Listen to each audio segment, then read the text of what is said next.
Berdasarkan Sahih Al-Bukhari dan tafsir Ibn Kathir, Allah berfirman dalam surah Al-Baqarah ayat 216, "Boleh jadi kamu membenci sesuatu padahal ia amat baik bagimu, dan boleh jadi kamu menyukai sesuatu padahal ia amat buruk bagimu. Allah mengetahui sedang kamu tidak mengetahui."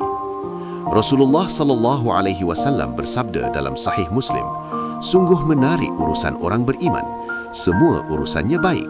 Jika dia mendapat nikmat, dia bersyukur, itu baik baginya. Jika ditimpa musibah, dia bersabar, itu juga baik baginya." Dalam Ihya Ulumuddin, Imam Al-Ghazali menulis, "Kegagalan bukan akhir perjalanan, tetapi pengajar jalan.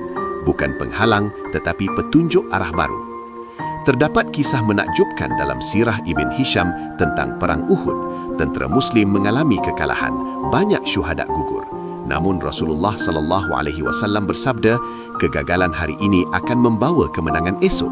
Benarlah, setelah Uhud datang kemenangan di Perang Khandaq dan pembukaan Mekah. Dalam Musnad Ahmad diceritakan seorang sahabat yang gagal dalam perniagaan. Dia mengadu kepada Rasulullah. Baginda bersabda, "Mungkin Allah ingin mengajar kamu erti sabar atau membuka pintu rezeki lain atau menyelamatkan kamu dari bahaya yang kamu tidak tahu."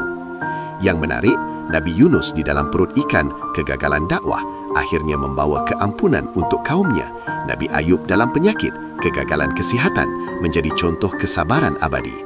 Nabi Yusuf dalam penjara, kegagalan kebebasan, akhirnya menjadi menteri. Pengajaran untuk kita, kegagalan adalah guru terbaik jika kita mahu belajar. Setiap pintu yang tertutup, Allah buka jendela lain.